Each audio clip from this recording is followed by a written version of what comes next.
Selamat dan salam kepada para mahasiswa doktoral yang hadir di pertemuan ini.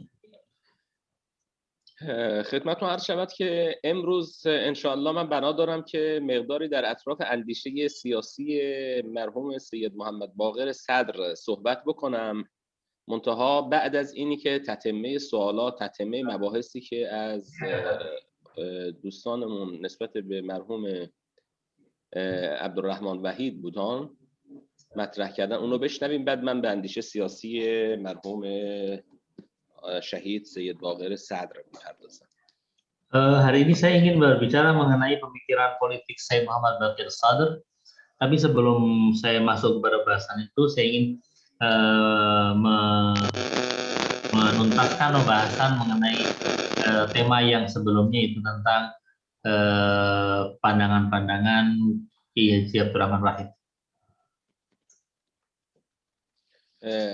اگر آقای فکر میکنم چیز بود دیگه، آقای عارف بود ها؟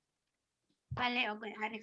آقای عارف اگر نکته‌ای در رابطه با چیز باقی مونده بیان کنن، نه ولی خانم فاطمه یا خانم چیز هر کدوم سوال دارن سوالاشون رو مطرح کنن نسبت به مباحث گذشته در رابطه. بعد من چند تا نکته دارم عرض بکنم. Karena itu saya minta kepada Pak Arif yang membicarakan tentang pandangan Kiai Haji Abdurrahman Wahid untuk menyampaikan pandangan hal-hal lain yang mungkin masih tersisa yang belum disampaikan. Lalu kemudian kalau ada pertanyaan dari Bu Lis Fatimah atau Bu Seha atau yang lainnya, silakan disampaikan dan diskusikan. Nanti saya juga akan menyampaikan beberapa poin terkait masalah ini. Ya, baik. Terima kasih Ustadz Hafid dan juga Profesor Hussein Murtaki. Bismillah, coba saya share screen dulu.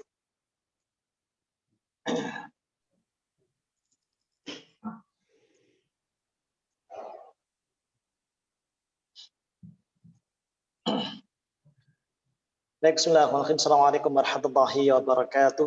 Waalaikumsalam warahmatullahi wabarakatuh. Jadi pekan kemarin memang kami sudah memaparkan ya kurang lebih 80% isi makalah dari pemikiran Kiai Haji Abdurrahman Wahid atau Gus Dur terkait dengan relasi Islam dan ekonomi, serta sedikit juga mengulas pandangan sosial politik beliau. Nah, lantas coba saya sampaikan di sini. Memang lebih banyak kepada bagaimana kami menekankan kepada pemikiran ekonomi beliau yang tentunya didasarkan pada Islam serta implementasinya dalam kebijakan negara. Kurang lebih kalau saya singkat di sini. Jadi implementasi pemikiran beliau tentang Islam dan ekonomi itu, maka beliau menuntaskan permasalahan ekonomi bangsa dengan yang pertama meningkatkan pendapatan nasional melalui yang paling mudah waktu itu untuk dijangkau adalah meningkatkan pendapatan atau gaji pegawai negeri sipil. Logikanya seperti ini beliau. Apabila para pegawai negeri sipil, artinya sebagai pegawai negara itu dinaikkan pendapatannya, maka daya beli masyarakat pun juga akan terdorong meningkat. Apabila daya beli masyarakat meningkat, maka itu juga yang akan menggerakkan ekonomi negara, dan kalau ekonomi negara itu bergerak merata untuk distribusi pendapatan di masyarakat, maka secara sosial politik pun juga cenderung masyarakat itu akan merasa lebih tenang. Nah, sedangkan sosial politik itu bisa bergejolak di sebuah bangsa, problem-problem sosial politik mulai yang ringan hingga yang berat itu akan mudah dipantik atau akan mudah disulut oleh beberapa oknum masyarakat apabila secara kondisi ekonomi masyarakat itu lemah atau rentan dengan krisis. Jadi logika atau pemikiran beliau menyebutkan sosial politik sebuah negara itu akan cenderung bisa tenang, tidak bergejolak jika faktor ekonominya itu sudah diberesi atau sudah diperbaiki dengan baik. Dan salah satunya adalah konsepnya melalui peningkatan pendapatan nasional. Yang kedua, implementasi nilai Islam dalam ekonomi, yang mana meski kemarin juga sempat kita mengulas pandangan Gus Dur tentang riba atau bunga, ya beliau menyampaikan ikhtilaf atau keberagaman pendapat ulama memandang bunga bank itu enggak selalu riba, namun dalam implementasi kebijakan negara yang beliau putuskan melalui menteri-menteri ekonominya, maka beliau membuat kebijakan menghapus bunga kredit bank bagi para petani dan UMKM. Penghapusan bunga kredit bank bagi para petani dan UMKM, bunga kredit pinjaman maksudnya. Salah satunya adalah beliau memandang bahwasanya petani dan UMKM merupakan strata sosial yang paling rendah di dalam faktor ekonomi, meskipun paling rendah jumlahnya mayoritas. Nah, jumlah mayoritas inilah yang harus diringankan bebannya. Maka apabila mereka itu diringankan beban dalam urusan usaha atau bisnisnya, maka itu juga yang akan menggerakkan roda perekonomian. Salah satu meringankan beban bisnis atau ekonomi yang diemban oleh para petani dan UMKM itu dengan menghapus bunga kredit bank untuk petani. Beliau memandang bunga kredit bank yang untuk petani dan UMKM, sedangkan mereka adalah kaum lemah, maka ini baru dikatakan riba. Sedangkan kredit pinjaman, bunga kredit pinjaman untuk pengusaha raksasa, pengusaha besar yang secara kemampuan ekonominya jauh lebih kuat dibandingkan petani dan UMKM, maka bunga bank seperti ini bukan dihukumi riba menurut Gus Dur. Gitu. Jadi tujuannya pun juga untuk meringankan beban kaum lemah, tapi juga tetap menggerakkan roda perekonomian. Dan sekali lagi, kalau roda perekonomian terjaga dengan baik, maka otomatis sosial politik pun juga akan lebih aman dan lebih tenang untuk bisa dikendalikan. Masih juga suku bunga di sini dipangkas, saya lewati suku bunga itu. Ini juga angka ekspor, mungkin tidak saya bahas ini. Simpulannya aja, sebagai yang paling penting juga di simpulan sini. Simpulan dan implikasi dari pemikiran Kiai Haji Abdurrahman Wahid atau Gus Dur, baik secara individu maupun sebagai pemegang kebijakan negara. Ini kalau saya mengambil kesimpulannya, secara konteks ekonomi dan politik, implikasi atau pandangan Gus Dur yang menolak secara wacana ideologisasi, formalisasi ataupun politisasi Islam sebagai syariat, itu merupakan pandangan beliau yang menyebutkan tidak setuju kalau ekonomi itu dilabeli ekonomi Islam. Beliau lebih setuju kalau ekonomi itu dilabeli ekonomi kerakyatan, tapi tetap secara substansi itu mengadopsi atau mengambil nilai-nilai Islam di dalamnya. Karena bagi beliau lebih baik menggunakan label umum ekonomi kerakyatan, tapi betul-betul dirasakan kebaikannya oleh orang umum, yang mana di dalamnya itu tetap mengandung nilai-nilai Islam, daripada melabeli nama ekonomi Islam, tapi ternyata dalam praktiknya masih banyak kekurangan, bahkan mungkin penyimpangan di dalamnya, sehingga ini yang akan mengotori nama Islam itu sendiri dalam konsepnya. secara ekonomi. Lantas beliau juga menekankan bahwasanya ini pula yang kemarin juga sudah kita ulas. Jadi آیا حافظ خورده ترجمه کنید شما بعد بله دارم می‌نویسم. آها باشه. mau diterjemahkan dulu sama Ustaz atau gimana Ustaz? Oke. Ya. ایشون گفتن که تا دیروز تا جلسه قبل تقریبا 80% از صحبت‌های درباره عبدالرحمن واحد ما مطرح کردیم و کمی مونده از این بحث‌ها. بیشتر ما مسئله نگاه عبدالرحمن واحد درباره روابط اسلام و مسئله اقتصاد مورد بررسی قرار میدیم و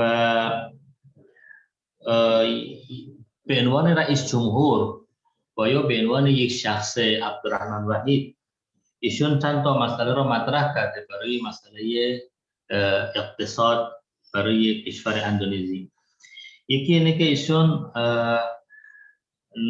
اعتقادش بر اینه که باید برای حل مسئله اقتصاد اول باید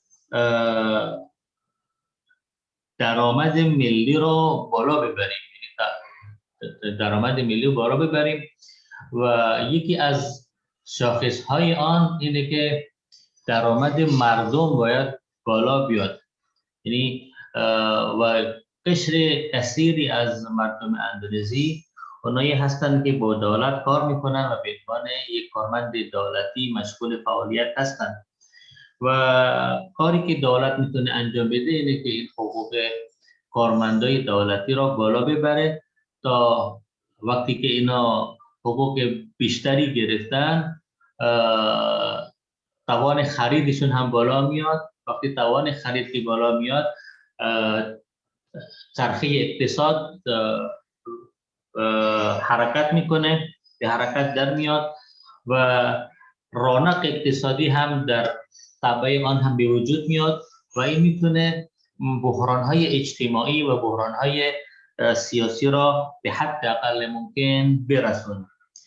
دومین مسئله که ایشون مطرح کرده اینه که به نظر عبدالرحمن واحد همه بهره های بانکی ربا نیست. بعضی از این بهره های بانکی ربا است ولی بعضی ربا نیست. بحث فقهی مبسوط در جای خودش مطرحه. لذا آقای عبدالرحمن واحد وقتی که به ریاست جمهوری رسید یکی از نگاه های اقتصادیشون اینه که بهره بانکی که در وام های گرفته شده توسط افراد به اصطلاح فعال در اقتصاد کوچیک، در بنگاه های کوچیک اقتصادی و یا وام هایی که کشاورزان گرفتن، این بهره ها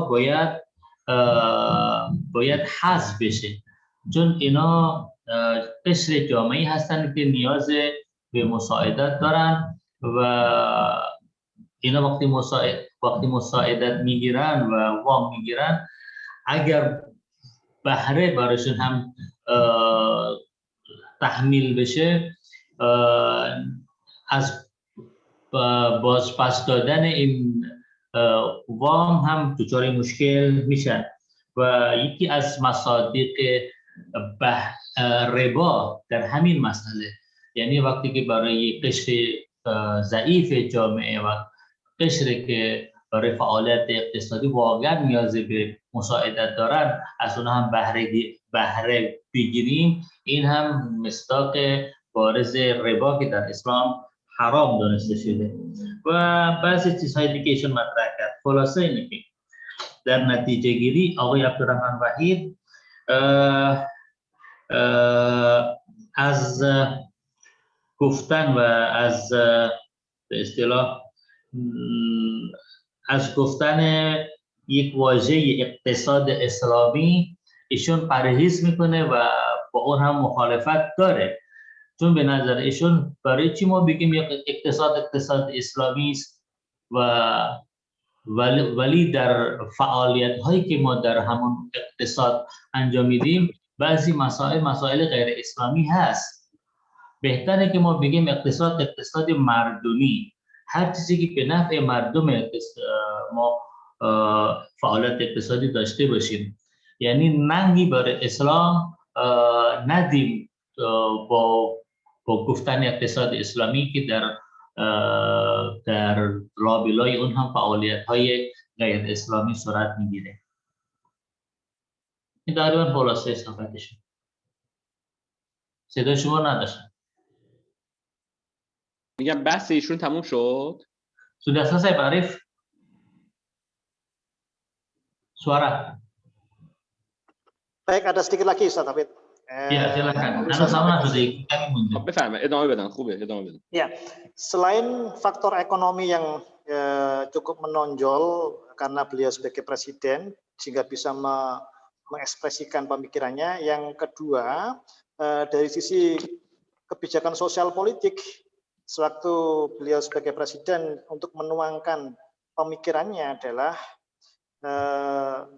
sebagai pejuang HAM, hak asasi manusia, dan penerima penghargaan internasional dalam bidang HAM yaitu Magsaysay di Filipina sana penganugerahannya, karena beliau dikenal sebagai tokoh yang pertama adalah memberikan pengakuan terhadap agama yang kelima di Indonesia, yaitu agama Konghucu bagi keenam. Ya, agama yang keenam di Indonesia sebagai agama nasional juga, yaitu agama Konghucu yang dipeluk sebagian besar etnis keturunan Tionghoa. Bagian dari beliau memberikan kesetaraan bagi etnis minoritas seperti etnis keturunan Tionghoa dengan etnis yang lainnya di Indonesia. Lantas yang kedua juga oleh karena beliau selama berada di Timur Tengah tidak menyelesaikan studi di Al-Azhar, Mesir, lantas beliau banyak berinteraksi di Irak bersama aktivis Partai Ba'ath di Irak, sehingga beliau juga cukup intensif berinteraksi dengan pemikiran Marxisme, maka implementasi dalam kebijakan negara waktu itu beliau ingin membuat rekonsiliasi nasional terhadap para mantan tapol, mantan orang-orang yang dulu terlibat dalam gerakan atau terlibat dalam Partai Komunis Indonesia beserta anak keturunannya, sehingga salah satunya adalah akan menghapuskan TAP MPR yang memang di situ mendiskreditkan orang-orang mantan Partai Komunis Indonesia maupun anak keturunannya melalui rekonsiliasi. Lantas yang ketiga itu selama beliau sebagai presiden dan juga pejuang HAM, beliau mencoba untuk menetralisir konflik yang terjadi di Ambon, Poso maupun Sambas di Kalimantan. Ambon, Poso itu kan di Sulawesi, Maluku Ambon, Maluku, Poso, Sulawesi, Sambas di Kalimantan, itu mencoba untuk menggambarkan itu adalah konflik sosial, bukan konflik agama. Meski opini yang terkuat di masyarakat itu menyebutkan sebagai konflik agama. Yang terakhir, kemarin juga kita mengulas bahwasanya era beliau sebagai presiden juga sempat mewacanakan untuk membuka hubungan diplomatik dengan Israel, sebagaimana juga komunikasi beliau dengan beberapa petinggi di Israel untuk bisa membuka hubungan diplomatik, cuman wacana di masyarakat lebih kuat untuk menolak, sehingga penolakan masyarakat tersebut menjadi pertimbangan bagi Gus Dur untuk sementara menunda pembukaan hubungan diplomatik dengan Israel sampai akhirnya beliau dilengsarkan atau diimpeachment. Itu aja Ustaz, terakhir. Dan masalahnya نگاه‌ها و دیدگاه‌های اجتماعی و سیاسی عبدالرحمن وحید میتوان گفت که ایشون به عنوان یک مبارز حقوق بشر شناخته شده و به خاطر همین هم در فیلیپین ایشون یک جایزه حقوق بشر هم دریافت کرد. یکی از کارهایی که ایشون برای مسئله حقوق بشر انجام داده به رسمیت شناختن دین ششم در اندونزی، دین کنفوسیوس.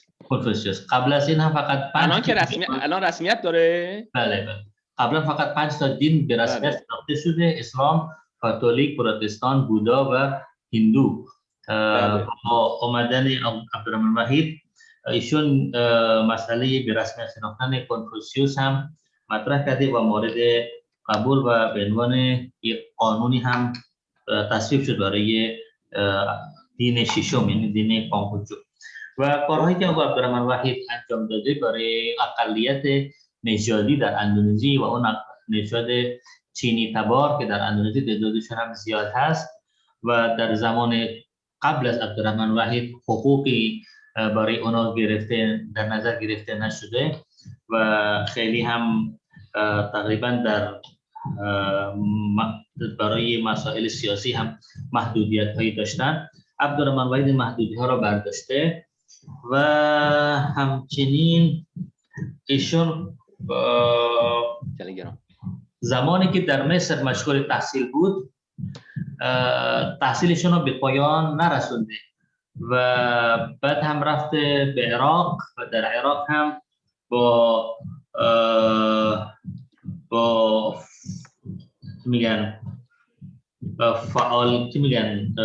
اعضای حزب بعث عراق آشنا شد و با اونا هم مراودتی داشت و به خاطر همین گرایش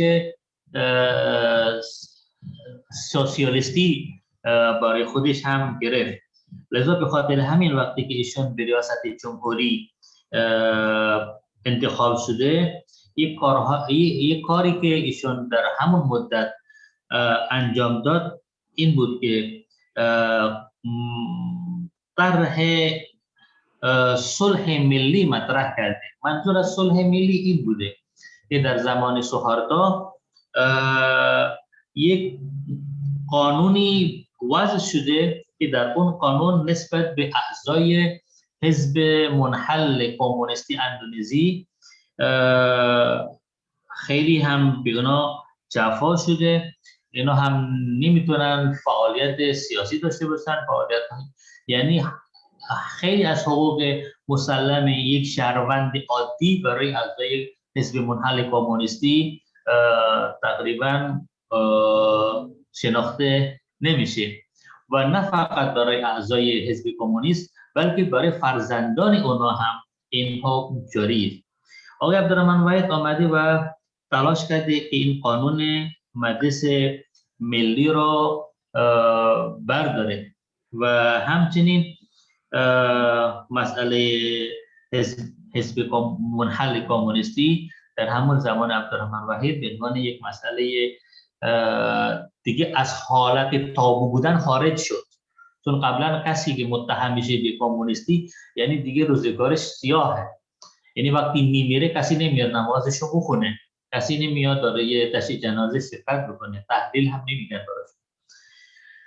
مسئله بعدی که ایشون انجام داده در زمینه اجتماعی و سیاسی، در زمان ریاست جمهوری ایشون یک درگیری های عدیده در اندونزی رخ داده، از جمله درگیری قومی در منطقه امبان که منجر به کشته شدن هزاران نفر هم شده و همچنین درگیری بین مادورایی ها و دایاکی ها در منطقه سامباس در جزیره کالیمانتان و همچنین درگیری در منطقه پوسو در جزیره سولاوسی. به نظر عبدالرحمن وحید این درگیری ها و ناآرامی ها که منجر به کشته شدن افراد زیادی شده این ریشه اجتماعی داره نه ریشه دینی، مثل تصور خیلی ها که این ریشه دینی داره. عبدالرحمن وحید اعتقاد داره که نه، این ریشه اجتماعی داره، مسئله اجتماعی. و در آخر این بوده که عبدالرحمن وحید در زمان ریاست جمهوریش قصد داره برای اندونزی و رژیم صهیونیستی اسرائیل یک رابطه باز بشه، ولی چون دید جامعه اندونزی این دیدگاه ایشون را قبول نداشت، ایشون این مسئله را موکول کرد به زمان غیر معلوم، ولی ایشون خیلی زود که از مقامش عزل شد توسط NPR و ریاست جمهوری کنار زدن.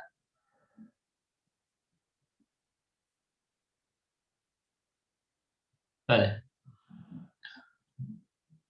Sudah selesai Pak Arif?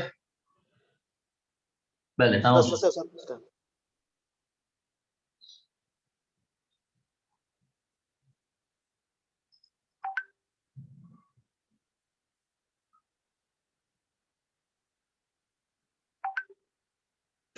چند تا سوال هم هست اینجا از دوستان. صدا شما رو نداریم. چند تا نکته رو عرض کنم بعد دوستان الان صحبتشون تموم شد. بله تموم شد. خب من چند تا نکته رو عرض بکنم که ایشون به من جواب بده، یعنی در واقع رفع ابهام بشه، بعد به سوالات دوستان بپردازیم. ببینید آنچه که مسلم هست، من هنوز نتوانستم به یک اندیشه سیاسی محض از عبدالرحمن وحید در واقع به معنای واقعی کلمه مثل اندیشه‌های سیاسی دیگران برسم. اگر داره، چرا؟ اندیشه سیاسی و اقتصادی بهش رسیدم اندیشه سیاسی و اقتصادی خب متفاوته. من میخوام ببینم مهمترین شاخصه و ویژگی اندیشه سیاسی ایشون چیه؟ اینو بفرمایید. Ustaz Mutaki sebelum mempersilahkan Pak Arif untuk menjawab pertanyaan teman-teman, ada beberapa poin yang ingin disampaikan, ingin ditanyakan untuk mengetahui sejauh mana pemahaman beliau tentang apa yang sudah disampaikan. Yang pertama adalah bahwa kalau dikatakan mengenai pemikiran ekonomi Abdurrahman Wahid kurang lebih sudah bisa dipahami pemikiran ekonomi seperti apa, tapi pemikiran politiknya saya belum bisa mendapatkan titik terang dan kejelasan mengenai apa yang menonjol dari pemikiran politik almarhum Gus Dur. Baik. Memang di dalam makalah yang saya tuliskan, Ustaz, itu lebih menitik beratkan pada relasi Islam dan ekonomi yang digagas oleh beliau almarhum Kiai Haji Abdurrahman Wahid. Namun kalaulah memang pandangan beliau itu sangat multi wacana ya, artinya sosial politik pun juga beliau ada sebenarnya, cuman belum saya tampilkan di sini. Tapi setidaknya yang saya ambil poin utamanya adalah Gus Dur mencoba untuk mengimplementasikan 3 prinsip ukhuwah yang diadopsi oleh Nahdlatul Ulama. Yang pertama adalah ukhuwah Islamiyah, yang kedua ukhuwah Basyariyah, yang ketiga ukhuwah Watoniyah. Artinya apa? Berdasarkan pada 3 prinsip ukhuwah yang diadopsi oleh Nahdlatul Ulama, lantas beliau mengejawantahkan konsep itu dalam cara berpikir dan kebijakan beliau, yaitu intinya kalaulah sudah terbangun kekuatan Islam atau Muslim itu dalam model ukhuwah Islamiyah, maka jangan cuma berhenti pada ukhuwah Islamiyah, yaitu kita juga perlu mengembangkan hubungan sosialnya itu antar manusia, jadi tidak tersekat-sekat dengan agama dan keyakinan, tapi juga sangatlah penting pula untuk mengembangkan itu persaudaraan sesama manusia. Jadi cara pandang beliau kan mengambil, kalau tidak salah itu kan pendapat Imam Ali Ibn Abi Thalib, yaitu yang menyebutkan kalaulah manusia itu tidak bersaudara dalam keimanan, maka mereka bersaudara dalam kemanusiaan. Kurang lebih mungkin seperti itu kalau tidak salah mengutipnya. Lantas dari situlah beliau juga mengedepankan bagaimana kesetaraan hak yang dimiliki oleh seorang muslim itu juga tidak berbeda jauh dengan yang minoritas, sehingga beliau mencoba untuk mengangkat minoritas pun juga memiliki hak yang sama sebagaimana yang kaum mayoritas. Itu yang dijadikan sebagai dasar beliau untuk memperjuangkan hak asasi manusia. Lantas yang ketiga pun juga ukhuwah watoniyah, yaitu kesatuan atau mungkin persaudaraan sesama bangsa. Artinya apa? Maka beliau berusaha untuk menempatkan Indonesia itu pun juga setara dengan negara lainnya dalam hubungan bilateral ataupun hubungan internasional. Kurang lebih seperti itu, Ustaz. Kalau saya coba untuk mengambil nilai pokoknya. بله نکته که حضرت علی مطرح کردید واقعا بجاست چون تحقیقی که ما نوشتیم مقاله که نوشتیم بیشتر نگاهمون به مسئله روابط اندیشه اقتصادی و رابطه آن با معارف اسلام از نگاه عبدالرحمن وحید. گرچه آقای عبدالرحمن وحید دارای اندیشه‌های مختلف در زمینه‌های متعدد یا زمینه‌های مختلف هست و از مسئله سیاسی. اون چیزی که ما مطرح کردیم و نگاه کردیم از دیدگاه آقای عبدالرحمن وحید درباره سیاسی، مسئله سیاسی، ایشون به دنبال اجرای اصولی که نهضت العلما به آن معتقده. یکی مسئله اخوه اسلامیه، یعنی برادری مسلمانان. لذا ایشون خیلی تاکید کرد روی مسئله وحدت اسلامی بین پیروان مذاهب مختلف. و دوم مسئله اخوه بشریه، یعنی برادری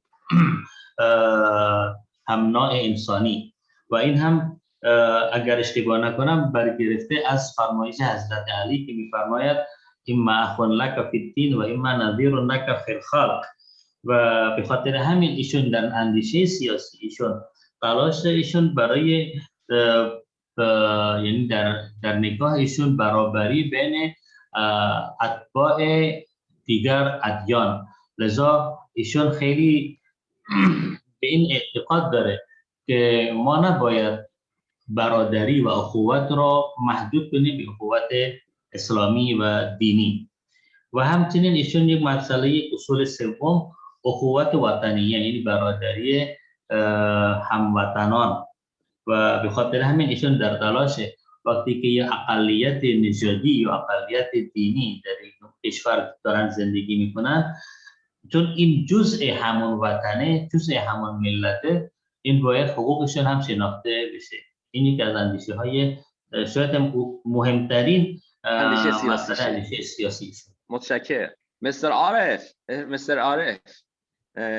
are you economist teacher at the university or at another school? Yes, I'm a teacher in economic. I know.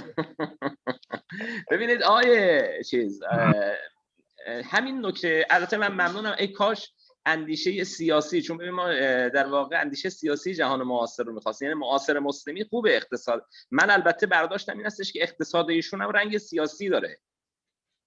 Ya, menurut Ustaz Muttaqi bahwa memang bagus sekali ya Pak Arif yang punya pandangan ekonomi, tapi yang kita inginkan sebenarnya lebih pada permasalahan politik, karena pemikiran-pemikiran politik itu penting sekali untuk kita kaji.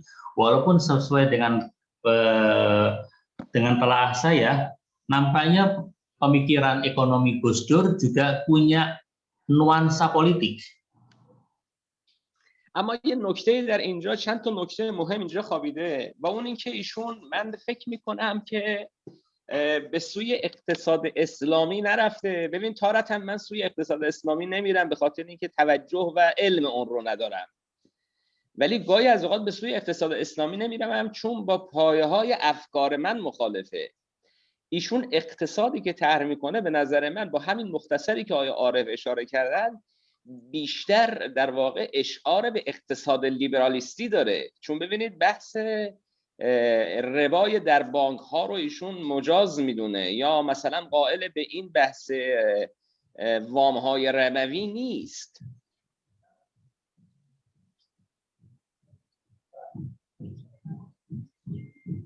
آقای حافظ؟ Sekarang, ya, Ustadz Mutaki memberikan catatan beberapa hal. Di antaranya adalah bahwa kalau kita melihat masalah ekonomi dan pandangan ekonomi beliau nampaknya memang tidak menuju kepada ekonomi Islam. Orang-orang yang tidak menuju kepada ekonomi Islam itu kemungkinan yang pertama adalah karena memang tidak memiliki ilmu ekonomi Islam, sehingga tidak berusaha untuk mewujudkan ekonomi Islam. Tapi ada sekelompok orang yang bukan tidak tahu ilmunya, mungkin dia punya ilmunya, tetapi tidak mau untuk mewujudkan ekonomi Islam, tidak bergerak untuk melangkah kepada ekonomi Islam. Karena apa? Karena meyakini ekonomi itu bukan itu. Ekonomi yang dia yakini lebih kepada ekonomi misalnya liberalistik. Misalnya seperti yang kita lihat, Gus Dur nampaknya masuk dalam kelompok yang ini. Dia punya pandangan ekonomi liberal. Karena diantaranya beliau mengatakan bahwa bunga bank itu tidak semuanya riba, berarti masih memperbolehkan bunga bank. Berarti kalau gerakan pemikiran ekonominya adalah gerakan ekonomi liberal. و الا این شاخصهایی که شما در اقتصاد مورد نظر مرحوم عبدالرحمن وحید بیان کردید، این همون شاخصهای اقتصاد لیبرالیستی. همه اقتصادها تو عالم میان میگن باید ارزم به حضورتون که درآمد ملی بالا بره، باید شاخصهای درآمد مردم بالا بره، سرانه درآمد مردم بالا بره. خب این حرفایی است که هست، همه اقتصادها دارن. یعنی ایشون مبدع و مؤسس نظریه اقتصادی جدید بر اساس این چیزی که شما بیان کردید نمیتونه باشه، الا اینکه این همون اقتصاد لیبرالیستی است. Karena saya melihat dari apa yang dipaparkan oleh Pak Arief, misalnya seperti pandangan Gus Dur mengenai bahwa perlu kita meningkatkan pendapatan per kapita, kita perlu meningkatkan pendapatan negara, kemudian memberikan gaji yang tinggi kepada masyarakat supaya daya beli tinggi. Ini semua dari yang terpaparkan ini lebih menuju kepada permasalahan ekonomi liberal, bukan ekonomi Islam. این یه نکته است. نکته دیگه، من که میگم اقتصاد سیاسی، شما نگاه کنید ایشون از این طرف این مسائل رو مطرح میکنه، از اون طرف میاد از گذاشتن اسم اسلام روی اقتصاد ایشون چی داره؟ فراری است. یعنی گویا او میدونه که آوردن اسم اسلام روی اقتصاد یا کنار اقتصاد خیلی از مبانی اقتصاد لیبرالیستی رو یا اقتصاد آزاد رو در واقع چیکار میکنه؟ دفع میکنه. یعنی اقتصاد اسلامی با مبانی اقتصاد لیبرالیستی در خیلی از جاهاش، در اکثر قریب به اتفاق مباحثش در واقع همخوانی نداره و او دیده که اگر بگه اقتصاد اسلامی با اصل اندیشه خودش مسئله داره. Yang kedua masalahnya adalah bahwa tadi dikatakan bahwa Gus Dur menolak untuk menyebut ekonomi Islam. Sebenarnya penolakan beliau untuk menyebut ekonomi Islam itu bukan karena takut menodai Islam, karena mempraktekkan sebuah sistem ekonomi yang di dalamnya ternyata banyak hal-hal yang tidak Islami. Sebenarnya Gus Dur menolak untuk menyebut ekonomi Islam karena memang bertentangan dengan apa yang menjadi pemikiran beliau, yaitu pemikiran liberalistik. Nah, karena kalau seandainya beliau memaksakan untuk menyebut dengan sebutan ekonomi Islam, tentunya akan berbenturan dengan konsep-konsep Islam. Konsep-konsep ekonomi yang beliau paparkan akan sangat berbenturan dengan konsep-konsep ekonomi Islam. Karena itu tidak layak untuk disebut sebagai ekonomi Islam, karena punya benturan yang tajam. Kita tahu benturan antara sistem ekonomi Islam dengan sistem ekonomi liberal itu kan memang betul-betul substansial, sehingga tidak bisa disandingkan dan dicari titik temu. Dua-duanya berbeda dan saling bertabrakan. Nggak mungkin Gus Dur akan menyebut ekonomi yang diyakini sebagai ekonomi Islam karena memang bertentangan dengan konsep-konsep liberal yang ada di pemikiran beliau. نکته بعدی اینه که ایشون از یک طرف میگه اقتصاد ملی یا اقتصاد مردمی در کنار این میاد، در اعداد و یا در ارز یا در طول این میاد، در ارز این میاد مطرح میکنه در واقع طرح صلح ملی رو. توجه میکنید؟ در کنار این من برداشتم اینه او قائل به یک پلورالیسم دینی است. چرا؟ چون هم اقتصاد ملی رو مطرح میکنه، حالا در عرصه اقتصاد بگیریم این رو، بخوام ربطش رو بیان بکنم، هم این که میاد طرح در واقع اون صلح ملی رو بیان میکنه، همین که در جلسه قبل گفتید حتی ایشون به بحث دعوای بین صربستان و مسلمانان در بوسنی و هرزگوین باز اعتقاد داره که اونجا یک مسئله قومی است، مسئله دینی نیست. و اونو که همه عالم میگن در بوسنی و هرزگوین مسئله و نزاع پاکسازی دینی بوده، پاکسازی قومی با هم بوده.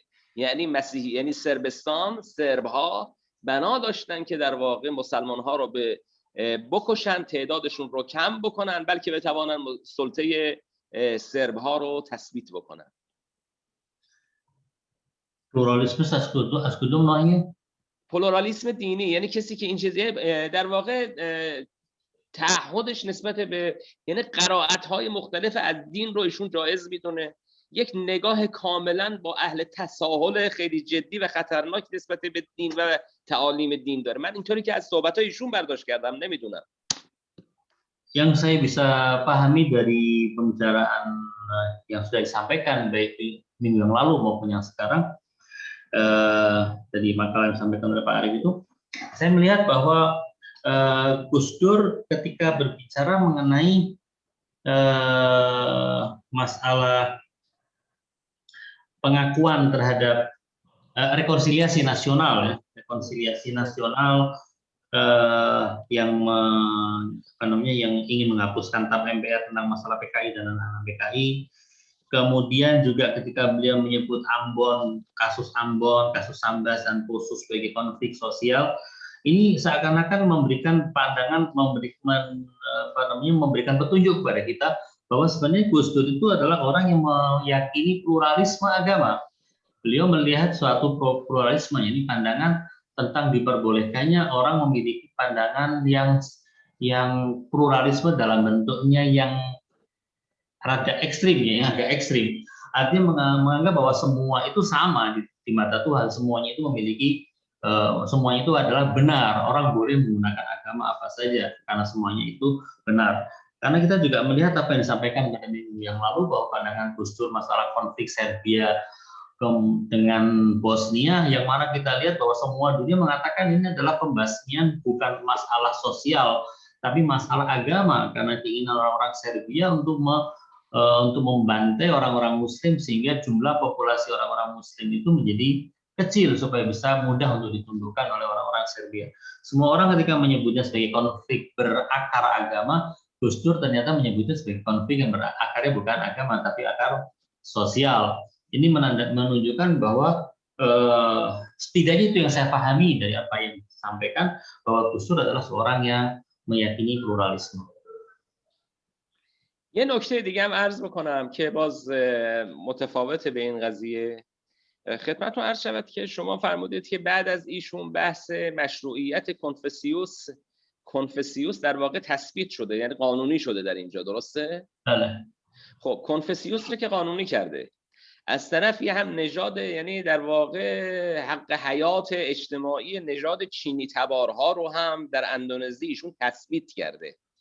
خب این دو تا اقدام بسیار مهمیه. درسته اسم کمونیست رو نیاورده اما تمام اهداف کمونیست رو فراهم کرده دیگه، یعنی هم چینی تبارها رو تثبیت کرده در اندونزی و هم بحث کنفسیوس که در واقع متولد سرزمین کمونیستی چین هست.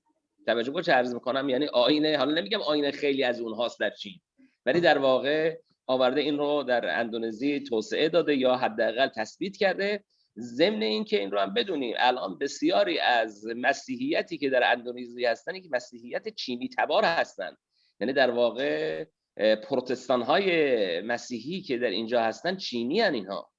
خب اینها نقش عبدالرحمن وحید در تثبیت این اندیشه، یعنی میگم اندیشه، تثبیت این خروجی ها و محصولات نظام کمونیستی چین در اندونزی چیه پس؟ متوجه نشدم. ببینید شما اشاره کردید ایشون گفتن که از طرف عبدالرحمن وحید، یعنی اندیشه هاشون، کنفوسیوس در اینجا تثبیت شده، رسمیت پیدا کرده بعد از عبدالرحمن. خب آیین کنفوسیوس منشأش کجاست؟ چینه. پس ببینید چین رو آورده، گرچه کمونیست رو نیاورده. درست؟ دوم، نژاد، یعنی حیات اجتماعی نژاد چینی تبار رو در اندونزی توسعه داده و تثبیت کرده از لحاظ قانونی. درسته؟ بله. خب اینم که یکی از کارهایی است که میتونسته برای کشور چین کمونیست انجام بده. درسته؟ بله. از اون طرف هم که از باب اقتصاد و توسعه اقتصاد ملی و اقتصاد مردمی تمام روابط اقتصادی خودش رو با چین گسترش داده. خب همین سه تا عنصر کفایت میکنه در اینی که ایشون در واقع باور به اندیشه‌های کمونیست داشته باشه. Ya, ada satu poin yang layak untuk disoroti. Tadi dikatakan bahwasanya Gus Dur punya peran untuk meloloskan pengakuan terhadap agama ke-6 yaitu agama Konghucu. Yang kedua juga Gus Dur punya andil dalam upaya untuk memberikan hak-hak kewarganegaraan yang selayaknya kepada keturunan Cina. Dan yang ketiga juga dalam masalah ekonomi dan hubungan antara negara, Gus Dur juga memiliki hubungan yang memperluas hubungan yang sedemikian kuat dengan Cina.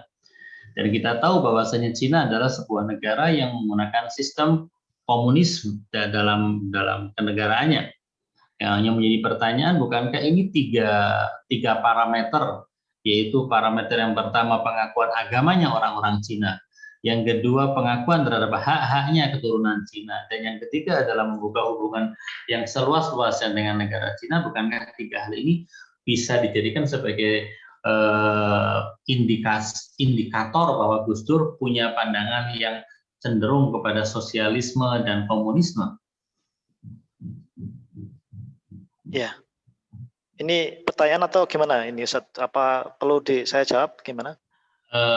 این به صورت سوال از طرف آره من تحلیل منه. حالا ایشون چه جواب، مثلا من حال فکر کنم من یه دانشجوشم سر کلاس اقتصاد او. Kira-kira jawabannya gimana Pak Arif kalau misalnya ada orang yang punya pandangan seperti itu ketika mendengarkan atau makalah yang sudah Antum sampaikan? Iya, baik Ustaz Hafid dan Prof. Husin. Yang pertama, kalau analisis saya memandang beliau, ya tadi memang beliau masih memegang teguh prinsip HAM, ya, hak asasi manusia untuk semua orang, baik mayoritas maupun minoritas, ya kan. Kalaulah tadi Prof. Husin juga menyebut beliau meyakini pluralisme, memang kalau sampai saat ini ya Gus Durian dan juga warga etnis Tionghoa menyebut beliau sebagai bapak pluralisme Indonesia. Namun kalau untuk tulisan-tulisan beliau memang ya intinya beliau mencoba untuk mensejajarkan semua pemeluk agama itu memiliki hak yang sama dalam berwarga negara. Satu, lantas yang kedua, kalaulah tadi beliau memiliki hubungan diplomatik, mencoba untuk mempererat dengan RRC atau Republik Rakyat Cina, saya menganalisis seperti ini. Memang beliau juga para pakar ekonomi dan juga mantan menterinya beliau yaitu Rizal Ramli menyebut memang beliau mau menggagas poros Beijing. Poros Beijing yaitu kekuatan ekonomi yang menghubungkan antara Jakarta dengan Beijing dan dengan negara dunia ketiga lainnya untuk mengimbangi kekuatan ekonomi global yang didominasi oleh negara kapitalisme seperti Amerika Serikat dan Eropa. Jadi analisis kami di sini ya ini menyeimbangkan kekuatan yang selama ini kekuatan ekonomi dunia yang masih dikuasai atau didominasi oleh Amerika Serikat dan Eropa, maka beliau menggandeng atau ingin mewujudkan kekuatan baru yaitu poros Beijing tadi itu melalui ekonomi alternatif lah, ekonomi kerakyatan atau ekonomi alternatif yang memang menjauhkan dari konsep-konsep liberalisme dan kapitalisme yang selama ini menjadi kekuatan dunia. Lantas yang ketiga juga, kalaulah tadi memberikan kesetaraan hak bagi warga etnis Tionghoa, karena selama ini menurut beliau, cara pandang beliau, selama ini minoritas Tionghoa itu mendapatkan, ya kalau secara sosial masyarakat itu mendapat sebagai kelas atau sebagai masyarakat kelas 2. Sebagai masyarakat kelas 2, apalagi semenjak rezim Orde Baru itu menguat, maka warga etnis Tionghoa ini seakan-akan mendapatkan perlakuan yang tidak setara dengan etnis yang lainnya. Maka dari itu beliau mencoba untuk mengangkat etnis minoritas ini memiliki kesetaraan yang sama dengan yang lainnya. Bahkan juga sekaligus menjawab pertanyaannya Bu Lis tadi terkait dengan toleransi atau tasamu.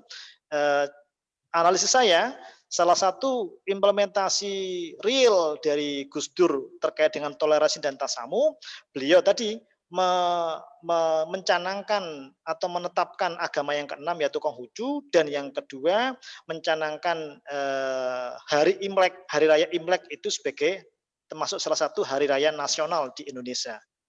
Itu Ustaz yang bisa saya jawab. Benar. Semua درست فرمودید وقتی گفتید مثلا آقای عبدالرحمن وحید اعتقاد به پلورالیسم داره. ما هم دیدیم که الان طرفداران عبدالرحمن وحید که معروفن به گوستوریان در اندونزی و همچنین چینی تبارهای اندونزی اعتقادشون بر اینه که آقای عبدالرحمن وحید پیدر پلورالیسمه. یعنی ببین ببین من چه شناختی رو اندونزی دارم. بگو. بعد گفتن که راجع به اون چیزی که شما فرمودید راجع به مسئله گسترش روابط با چین، واقعا هم ما از اون چیزی که شنیدیم از یکی از وزرای نزدیک عبدالرحمن وحید تعریف کرده، آقای عبدالرحمن وحید تلاش داشت که یک محور پکن ایجاد بکنه برای مقابله با محور سرمایه‌داری آمریکایی ها و غربی ها، ولی چون کفاف نداده حکومتش و سرنگون شد، این محور هم به سرانجامی نرسید که از طرف آقای عبدالرحمن وحید پایه‌ریزی شده. و درباره مسئله به رسمیت شناختن دین کنفوسیوس و همچنین به رسمیت شناختن حقوق شهروندی اتباع چینی تبار، باید اذعان کرد که چینی تبارها در زمان سوهاردار خیلی از حقوق شهروندی مطلوبی برخوردار نبودند و عبدالرحمن وحید چون وقتی دید این مسئله خیلی حادیه و تعداد چینی ها هم 1000-2000 نیست، بلکه به تعداد میلیون ها نفر و اینا هم باید حقوق شهروندی یعنی برابر با دیگر شهروندان داشته باشند، لذا ایشون مسئله برابری حقوق شهروندی چینی تبارها را مطرح کرد و همچنین یکی از پیشنهادات ایشون این بوده که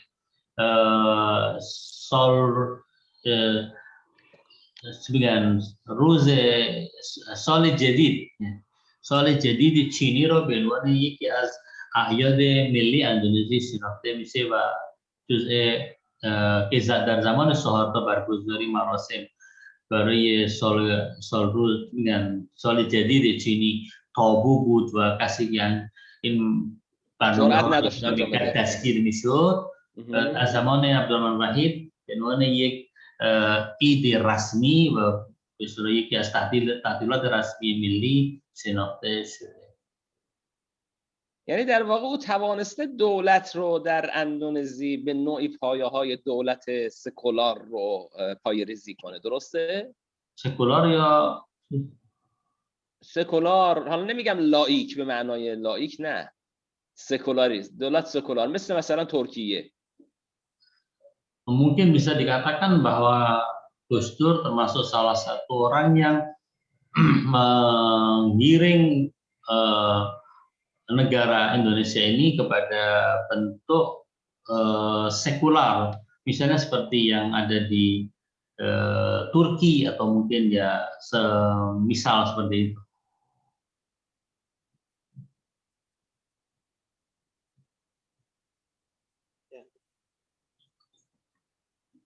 بله. درسته؟ گفت قبول کرد؟ Betul nggak Pak Arif contohnya? Kalau beliau tidak ada statement atau tulisan yang eksplisit menyebutkan setuju atau tidak tentang konsep negara sekuler, tapi beliau memandang pada saat ada satu peristiwa, Ustaz, pada saat semua ormas itu diminta oleh Orde Baru untuk menjadikan asas Pancasila sebagai asas organisasi. Pada saat itu NU masih menggunakan asas Islam. Lantas pada saat beliau sebagai Ketua Umum PBNU, beliau mengadopsi Pancasila sebagai salah satu asas juga selain Islam. Artinya bukan sebagai asas tunggal, Pancasila bukan sebagai asas tunggal, tapi menjadi pelengkap dari asas Islam yang diadopsi oleh NU. Lantas yang kedua, memang beliau menyampaikan bahwasanya menyebut Indonesia bukan negara Islam, tapi Indonesia adalah negara berketuhanan. Jadi artinya negara yang memang mengayomi semua agama untuk bisa hidup bersama di dalam Indonesia tanpa harus menjadikan salah satu agama menjadi hukum nasional di Indonesia. Itu. ما یک تصریحاتی نداریم که عبدالرحمن وحید تصریح کرده باشه در اینه که کشور ما کشور سکولار باشه، ولی اون چیزی که میشه گفت اینه که در زمان سوهارتا، حکومت مستبد سوهارتا، که اون زمان هم تمام احزاب و تشکل‌های مردمی باید در اساسنامه‌شون این را ذکر بکنن که اساس اصلی این تشکل‌ها و این احزاب باید پنچاسیلا باشه. تا اون زمان هم نهضت العلما از این پیروی نکرد، تا زمانی که عبدالرحمن وحید به عنوان رئیس نهضت العلما انتخاب شد و ایشون هم موافقت کرد با گنجاندن پنچاسیلا در اساسنامه به عنوان اساس نهضت العلما. البته برخلاف اون چیزی که دولت و رژیم سوهارتا خواسته به عنوان تنها اساس تشکل در اساسنامه، ایشون گفته در کنار اون هم، یعنی در کنار اسلام، ما یک اساس دیگه همون پنچاسیلا قبول داریم که پنچاسیلا هم برگرفته از تعالیم اسلامی. این در زمان گستور اتفاق افتاد. و apalagi tadi? Yang mana, Ustaz? Setelah menyebutkan tentang Gus Dur yang menerima Pancasila. Oh, iya. Intinya beliau pun juga memandang bahwasanya Indonesia ini bukan negara Islam tapi negara beragama. ایشون اعتقادش اینه که اندونزی کشور اسلامی نیست، بلکه اندونزی کشوری که دین داره، کشور متدینین، یعنی دیندارا. به خاطر همین هر دینی که انسانها رو به سمت خدا مثلا هدایت میکنه، تو این کشور هم جایی داره. خب بله همین. خب در هر صورت اون پایه هایی که من عرض کردم رو میشه در واقع جوری لحاظ کرد. حالا دوستان دیگه سوالاتشون رو بفرمایید، سوال دارن ظاهرا. Ya silahkan yang ada pertanyaan tadi satu-satu kalau mau dijawab. Ana Ustaz. Silakan Pak Ubed. Alhamdulillah, syukran. Afwan, atakhir bil hudur ila hadzal majlis. Mungkin saran dan sedikit pertanyaan. Yang pertama, memang menilai Gus Dur itu sangat kompleks, ya, sulit, maksudnya karena Gus Dur terpengaruh dan belajar berbagai macam pemikiran besar. Dia seorang pluralis karena dia juga terpengaruh dengan liberalisme, dia seorang demokrat karena dia juga seorang yang terpengaruh dengan pemikiran sosialisme, kemudian belajar komunisme, mengetahui banyak pemikiran besar sehingga beliau terpengaruh oleh pemikiran-pemikiran besar. Mungkin untuk melacak secara lebih komprehensif pemikiran Gus Dur itu mungkin ya salah satu rujukannya adalah penulisan biografi oleh Greg Barton, saya kira. Ya, di situ kronologi sekali bagaimana pemikiran sehingga ya poin pentingnya ataupun yang paling kuat adalah ya dia penganut pluralis, seorang demokrat, seorang pemikiran yang musuh pemikiran bebas, gitu ya. Kemudian juga humanisme, saya kira itu poin-poin dari besar dari pemikiran beliau. Terus yang kedua, kalau melihat kebijakan Gus Dur selama presiden, ini juga mungkin sangat sulit karena usia dari kepemimpinan ataupun presidensial Gus Dur juga sangat singkat, ya. Sehingga yang muncul adalah baru konsep-konsep, baru rencana-rencana, baru pemikiran-pemikiran yang saya kira tidak semuanya ataupun belum, saya kira ya, belum diimplementasikan secara belum dilaksanakan, saya kira ya. Hanya beberapa hal. Nah, yang ketiga, selaras dengan judul dari makalah Mas Arief, saya kira yang lebih menitikberatkan pada ekonomi. Minggu lalu kalau tidak salah disinggung pengaruh pemikiran Yusuf Al-Qaradawi, ya kan, Yusuf Al-Qaradawi sebagai basis pemikiran ekonomi. Nah, saya ada beberapa menemukan tulisan juga bagaimana pemikiran ekonomi Yusuf Al-Qaradawi ini diadopsi bahkan ya didialogkan dengan beberapa kiai NU, bahkan Sa'al Mahfud, kemudian beberapa yang kiai NU yang lain.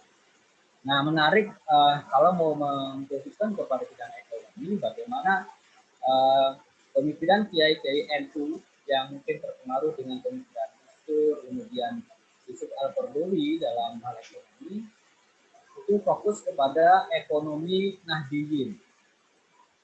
Saya kira ekonomi Nahdiyin itu mereka sangat egaliter, kemudian partisipatif, kooperasi gitu ya, mengedepankan kooperasi, dan ya lebih banyak dalam bidang swasta gitu. Mendorong kepada pemberdayaan ekonomi masyarakat kecil. Bagaimana ekonomi pesantren misalkan, atau bagaimana ekonomi di lingkungan pesantren Lirboyo misalkan yang menjadi basis NU itu menjadi sangat luar biasa. Komunitasnya, kemudian masyarakat sekitarnya itu saya kira luar biasa. Nah, kalau mau fokus ke ekonomi, saya kira Mas Arief bisa mengambil contoh kasus ke sana. Itu saja mungkin saran dan masukan. Baik, sobat darbore Gus Dur, Jun awalan alon dar qedah hayat istan wa mo fakat az andishiha wa afkar ishun mitunim barrasi bukunim. ما می‌بینیم که آقای عبدالرحمن واحد ایشون علاوه بر معروف به پلورالیسم بودن ایشون و همچنین معروف به آزاد اندیشی و همچنین به مسئله دموکراسی و هر کدوم از این شاخص‌ها میتونه یک بحث مفصلی درباره شخصیت آقای عبدالرحمن واحد داشته باشیم. ولی اگر ما می‌خوایم صحبت کنیم راجع به اندیشه عبدالرحمن واحد و معیار ما معیار حکومت ایشون، ظاهرا این مسئله خیلی سخت میشه، چون اندیشه ایشون اندیشه که معمولا پیاده میشه در سیاست ها و در به اصطلاح اجرای وظایف ایشون به عنوان رئیس جمهور. منتها ایشون چون مدت حکومتشون خیلی کمه، تقریبا 1 ساله، اندیشه هایی که داره پیاده نکرده به خاطر همین ما نمیتونیم ببینیم که ایشون واقعا چه نظریه‌ای درباره مسائل سیاسی و اقتصادی داشته. ولی چون گفته درباره اقتصاد و مسئله یوسف قرضاوی هم مطرحه، ما میبینیم که یوسف قرضاوی و اندیشه اقتصادی ایشون، اگر ما میخوایم عبدالرحمن وحید را بسنجیم با نگاه اقتصادی قرضاوی، میبینیم که این با دیگر علمای نهضةالعلما هم میشه ما بحث کنیم، چون در عرف نهضةالعلما مسئله اقتصاد تعاونی هم خیلی مطرحه و میشه گفت که این یکی از مسائلی که در اندیشه نهضةالعلمایی ها، یعنی اقتصاد تعاونی. بله، اقتصاد تعاونی و هم بودن می‌بینید. آها، خب یعنی این الان تو اندیشه نهضةالعلما وجود داره. در اکثر پسندرن‌ها همچین مسئله هم اجرا میشه. یه خورده بر ابهامات من بیشتر افزود. بله، خب بله، ایشون آقای عبید همین رو از آقای، یعنی پیشنهاد داده که آقای عارف نسبت به مسئله اقتصاد عبدالرحمن وحید، اندیشه اقتصادی عبدالرحمن وحید، اینا رو تلفیق بدن به اون چیزی که مورد اندیشه اقتصادی علمای نهضةالعلما، اینو باید سنجیده بشه تا اگر بتونه اینو بیاره خیلی مهمه. ببینید، هم اندیشه نهضةالعلما هم یوسف قرضاوی اگه بتونه یه صفحه اندازه اینم، یه صفحه 2 صفحه اندازه این بتونه بیاره هفته آینده توضیح بده، خیلی مناسبه. چون ببین مسئله الان پایه‌های نهضةالعلما داره مطرح میشه. Ya, Ustadz Mutaki mengomentari apa yang dikatakan oleh Pak Ubed.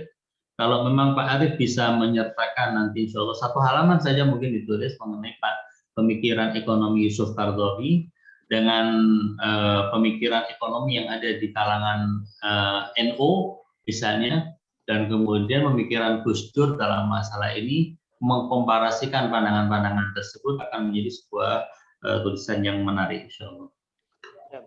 خب سوال دیگه کی داره؟ Ada lagi yang bertanya? Boleh mengomentari pertanyaan dan juga tadi sarannya satu bed. اجازه میخواد برای اصطلاح جواب و بله از چیزی که آقای عبید گفته. Ya silakan Pak. Ya baik. Tadi memang di Pak Ubed sempat menyampaikan Gus Dur cuma 2 tahun sehingga belum tampak hasilnya. Sebenarnya saya kurang sependapat. Artinya gini, meskipun dalam waktu 2 tahun ini meski memang masih dalam pandangan Rizal Ramli sebagai ekonominya Gus Dur menyatakan bahwasanya pada saat selesai Habibie menjadi presiden itu ekonomi tumbuh 0,17% dari minus yang sangat jauh, minus 8% menjadi 0,17% positif. Sedangkan waktu Gus Dur meski dalam waktu 2 tahun beliau mampu mendongkrak pertumbuhan ekonomi nasional sampai pada angka 4,5%. 4,5%. Dan memang waktu itu bisa dibilang juga kurs mata uang rupiah pun juga menguat, meneruskan kebijakan, meneruskan penguatan rupiah zamannya Habibie. Jauh lebih bagus daripada era setelah Gus Dur seperti Mega, SBY maupun Jokowi. Jadi saya pribadi juga melihat jauh lebih baik kondisi waktu ekonomi Gus Dur. Cuman memang konflik sosialnya yang cukup banyak. Waktu itu konflik sosial Poso, Ambon, Sambas, lantas juga Aceh serta Papua waktu itu yang sama-sama juga mau melakukan disintegrasi.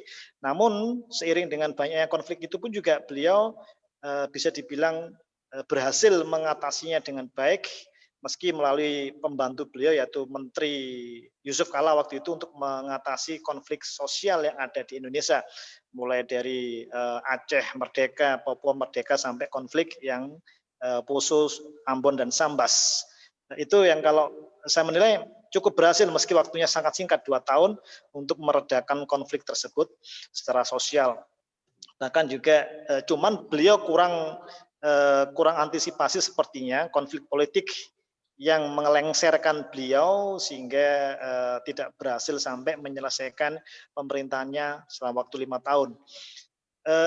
Terus berikutnya tentang pandangan ekonomi, pandangan pemikiran beliau tentang ekonomi dan para EKI NU mengadopsi pandangan dari Yusuf Qaradawi. Hemat kami melihatnya secara umum sebenarnya NU kurang sejalan dengan konsepnya Ikhwanul Muslimin atau yang kental melekat pada sosok Yusuf Qaradawi sebagai orang yang ya bisa dikatakan pemikirnya Ikhwanul Muslimin. Jadi kalau secara keorganisasian NU nggak sejalan. Meskipun Gus Dur juga pernah di Mesir, tapi beliau tidak terlalu dekat dengan Ikhwanul Muslimin, bahkan menjaga jarak dengan Ikhwanul Muslimin dan malah dekat dengan orang-orang partai Ba'ath yang di Irak sana. Akan tetapi memang sebagian kecil saja pandangan dari Yusuf Qaradawi yang itu bernilai menurut Gus Dur, tapi kalau di Kiai NU yang lain saya belum melihat secara utuh semuanya. Tapi kalau menurut Gus Dur itu ada pandangan yang alternatif. Jadi kalau mainstreamnya riba, bunga bank adalah riba dan pasti semua haram, tapi beliau masih melihat celah di mana salah satu tokoh atau salah satu pemikir Islam saat ini yaitu Yusuf Qaradawi ternyata memberikan pandangan yang sedikit berbeda, yaitu ada dikotomi atau mungkin membagi riba yang bunga bank yang riba seperti apa, bunga bank yang bukan riba seperti apa. Itulah yang menjadi gagasan bagi beliau untuk ternyata bisa digerakkan tanpa harus mengatakan semua bunga bank adalah riba. Itu mungkin pemahaman saya terhadap bagaimana pemikiran beliau dan kebijakannya. Kalau di Kiai NU memang lebih banyak selama ini kalau saya memandangnya ekonomi pesantren ataupun ekonomi yang digerakkan melalui jalur santri itu lebih menggerakkan model koperasi. Makanya kan akhirnya banyak berkembang kopontren, koperasi pondok pesantren. Koperasi ini pun juga kalau saya mencoba untuk menelusurinya ya menurut Gus Dur ya tidak ada salahnya konsep koperasi yang digagas oleh Muhammad Hatta, wakil presiden, untuk bisa dijaga dan diimplementasikan di pondok pesantren. Demikian mungkin yang bisa saya jawab. در مورد صحبت آقای عبید نظر مخالفی دارم با اون درباره حکومت آقای عبدالرحمن واحد که ایشون گفتن که مدت کوتاهی یعنی کمتر از 2 سال این سبب میشه عبدالرحمن واحد دیدگاه‌های خودش رو نمیتونه اجرا بکنه. به نظر ما آقای عبدالرحمن خیلی کارها کرد در مدت کمتر از 2 سال. به عنوان مثال در زمین اقتصاد ما میبینیم که قبل از به کار آمدن ایشون اقتصاد ملی ما در زمان بحران مالی سال 97-98 که منجر به سقوط سهاردا بوده تقریبا زیر صفر، یعنی 8% زیر صفر، یعنی خیلی پایین بوده.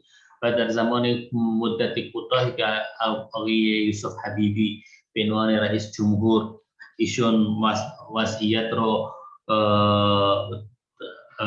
تلاش کرد که درست بکنه و توانست از اون منفی به رشد 0.17% برسونه. آقای عبدالرحمن واحد در همون موقع زمام امور رو به دست گرفت. در مدت کمتر از 2 سال که ایشون کنار زدن اون زمان هم اقتصاد ملی ما به 4.5% رسوند.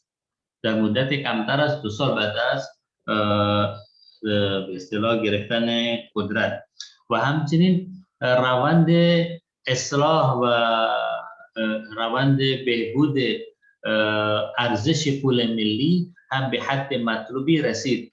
و ما بعد از بحران مالی سال 98 دوره‌ای رو ندیدیم که ارزش پول ملی ما اینقدر خوب بوده به غیر از در زمان حکومت عبدالرحمن وحید. بعد از عبدالرحمن وحید که آقای خانم میگاوتی و همچنین آقای سوسیلا بامایدایانا و حتی الان زمان جوکووی ما مشاهده کردیم ارزش واحد پولی ما هم درست نشد و تقریبا به پایین ترین ارزشش رسید. و در مورد اینه که ایشون چرا خیلی از برنامه‌های خودش رو اجرا نکرده، ما نباید فراموش کنیم در زمان خیلی کوتاه حکومت ایشون ما با درگیری‌های متعدد در سطح کشور روبرو بودیم. در اچه جدایی طلبان هم به شدت حمله کرده به نیروهای ارتش و پلیس اندونزی در اون منطقه که دنبال جدایی از اندونزی بوده و همچنین مسئله جدایی طلبی هم در منطقه پاپوا هم به شدت دنبال میشد. علاوه بر مسئله جدایی طلبی یعنی جنبش‌های جدایی طلبی در اچه و پاپوا شاهد درگیری‌های قومی و به اصطلاح در منطقه انبان و همچنین در سنبس و منطقه پوسو و این مسئله خیلی برای دولت گیرون تمام شد. آقای عبدالرحمن وحید هم یکی از وزراشون که آقای یوسف طالبوتی مأمور کرد برای مسئله رسیدگی بود. اینو نباید فراموش کنیم. این مسئله سبب میشه که آقای عبدالرحمن وحید در اجرای برنامه‌هاش یه مقداری هم با مشکلات مواجه بود. اما از نگاه اینی که شما فرمودید درباره اقتصاد، دیدگاه اقتصادی قرضاوی، آقای عبدالرحمن وحید با خود نگاه اخوانی ها فاصله داشت. یعنی ایشون حتی اینکه در مصر درس میخوند تلاششون بر این بود که فاصله نگه داره بین خودش و اخوان المسلمین و ما نباید فراموش کنیم که آقای یوسف قرضاوی جزء همان اخوان المسلمین و ایشون هم بیشتر آقای عبدالرحمن وحید با این بحثی ها و سوسیالیست ها در ارتباط بوده. اما یک دیدگاهی درباره اقتصاد از قرضاوی به نظر عبدالرحمن وحید دیدگاه خوبی بوده و اون اینه که در زمانی که اکثر علما راجع به مسئله بهره بانکی فتوای تحریمش دادن، آقای قرضاوی یک روزنه‌ای در پیش روی عبدالرحمن وحید باز کرده و اون اینه که همه بهره های بانکی ربا تلقی نمیشه. به خاطر همین آقای عبدالرحمن وحید دنبال همین بوده. اما اگر ما نگاه کنیم به مسئله اقتصادی که شما گفتید آقای عبید گفتن درباره اقتصاد پسندرین ها، ما دیدیم که اون تقریبا اصطلاح دیگری از این تعاونی هایی در پسندرین، نه اینکه اقتصاد نهضت العلما و به اصطلاح سیستم اقتصادی نهضتی ها، بلکه همین تعاونی که آقای محمد حتی معاون سوکارنو اولین بار مطرح کرده و ایشون هم به عنوان پدر تعاونی اندونزی شناخته شد و ما هم اعتقاد داریم هم این تعاونی ها در همه جا میشه درست کرد و حتی در پسندرین هم درست کرد، ولی این چیزی جدیدی نیست، اصلا ربطی به مسئله اقتصاد پسندرین یا اقتصاد نهضت العلما نداره. بله. خب ساعتم 5 شد. کسی سوال دیگری داره؟ ما هم نرسیدیم دوباره امروز بحث موضوع مرحوم صدر رو مطرح کنیم. Ada yang mau bertanya lagi nih, jam sudah menunjukkan pukul 5:03.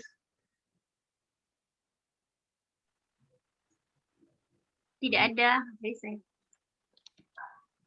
ظاهرا کسی سوالی نداره.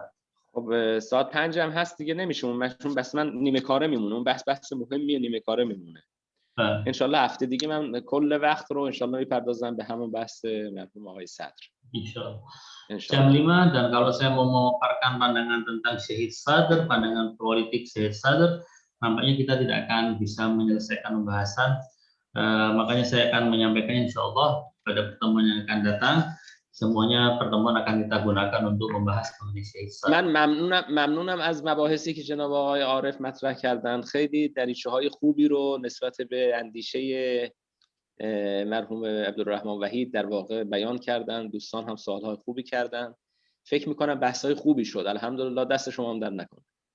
Saya perlu komentari bahwa saya merasa berterima kasih, saya apresiasi makalah yang disampaikan oleh Pak Arif karena memberikan banyak sekali pandangan-pandangan tentang pemikiran Abdurrahman Wahid dan juga didukung pula oleh pertanyaan-pertanyaan ataupun komentar-komentar dari teman-teman yang bisa melengkapi pembahasan ini. خب خسته نباشید. التماس دعا ان شاء الله تا هفته آینده. Insyaallah, termasuk doa tadi. Masih doa. خدا حافظ شما. خسته نباشید. خدا حافظ. Profesor. Jazakumullah.